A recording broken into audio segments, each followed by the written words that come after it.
I'm Gwyneth Price Panos. Welcome to my channel. If you want to learn how to do this look, keep watching and hit that subscribe button. For this makeup look, I'm using primarily cream colors, so I know that I need to have a cream foundation that will allow the cream colors to blend well on top of it. So today I choose to use the Makeup Forever palette. I start with the lightest color because, well, I'm very light, and I even add some white to it to make me lighter because remember, I'm supposed to look dead. Something important to understand about cream makeup, when you use cream, you don't really want to apply a powder directly on top of it, like a colored powder, because it will stick really strongly and look really pigmented and be hard to blend. So I choose to wait to use any powder until the end. Once you start layering powders and creams, it becomes very difficult to work with. So here you can see I'm using the dark red-brown color from the Ben Nye Death Wheel. I'm applying it with a brush. The contour placement for this look is very similar to old age makeup. You're pretty much darkening all the areas of your face that would look sunken in if you were to be dehydrated and shriveled up and old. Now these vertical lines I'm creating by my mouth, I'm sort of creating this triangle on my cheek, as you can see. I don't always do that, but in this particular situation, I want to look more skeletal, and I feel like that will make my cheekbones look even higher and pointier. And fun fact, that's also how you do male contouring, as you would see if you watched my basic stage makeup tutorial for beginners. Now I'm doing my temple and along my forehead as well. So now I've moved on to using a crease brush by Crown. Now this brush is actually designed for powder application, but sometimes I break the rules a little bit and use things for cream. It's a pretty cheap brush, so I'm not too worried about it getting messed up. If you're spending a ton of money on a really fancy brush, then you might not want to use it on things like this. But I find that it gives me a little bit more control because I can go into smaller areas than I would be able to with a sponge. Now, a little bit about brushes. I actually have a separate brush belt that I use for special effects makeup, and in it is a wide variety of brushes. Some of them are paint brushes from Michaels. Some of them are old makeup brushes that have gotten a little bit destroyed, and they're actually really handy because they give a little bit of texture sometimes, as you'll see later when I'm doing the veining technique.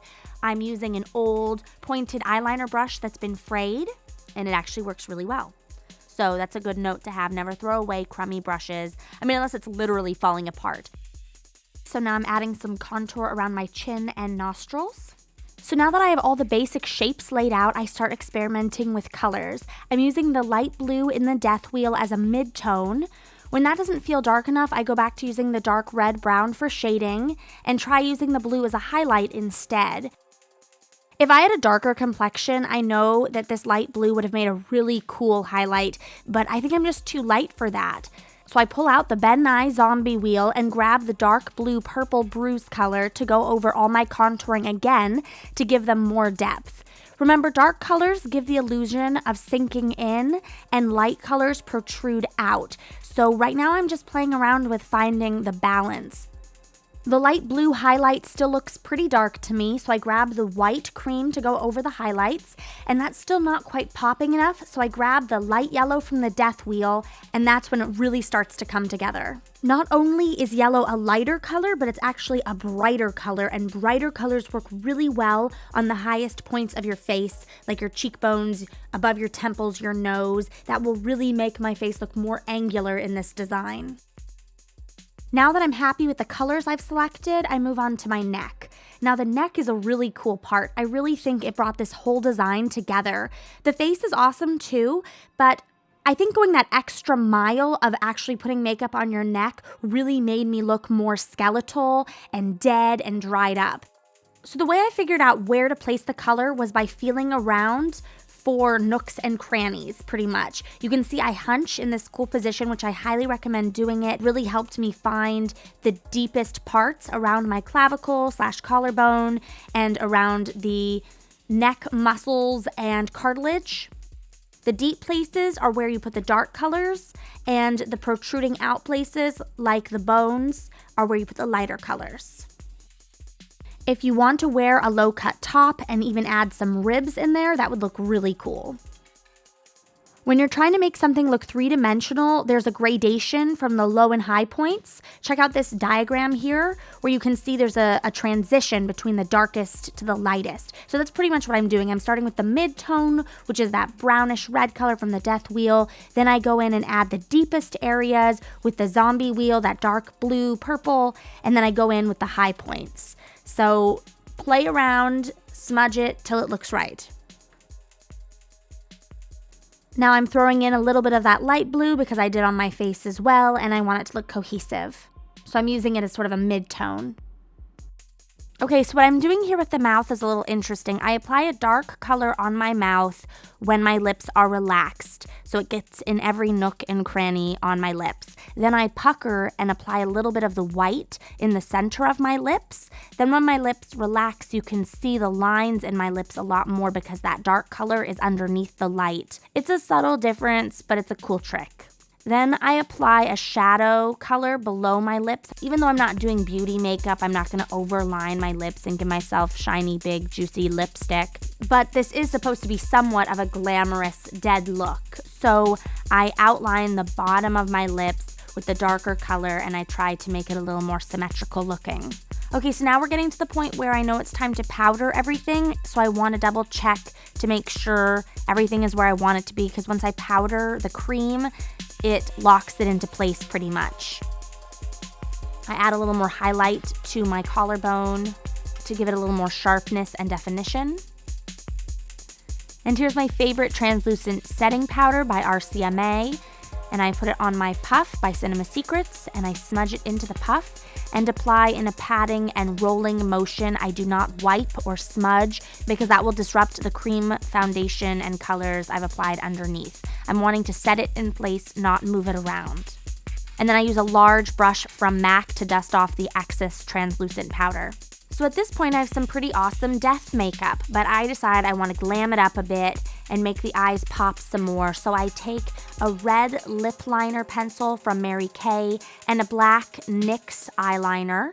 I apply the red to my waterline. This is a great way to make something look super creepy. It's great for vampires and drug addicts, or if you're trying to look sleep deprived, all that fun stuff. And here's the black eyeliner by NYX. And I'm going around my entire eye and I'm smudging it with an angle brush to give it a more messy look. I want it to be a clean, dark line, but I don't want all the edges to be super sharp, so I'm smudging it out. And what's great about this particular eyeliner is it's very smudgeable. And you can even see when I get to the top, I even create a slight cat eye angle at the edges just with this angle brush by smudging out the color to a point on my outer corners. It's pretty cool. Now it's time for mascara. I'm using Mary Kay Ultimate Lash Mascara. It's one of my favorite mascaras. And just mascara alone could have completed the look, but I decided to go in with some big dramatic false eyelashes because why not? It's more costumey this way and definitely ups the glam, which is what we're going for. But before I do the falsies, I'm putting in my brow color.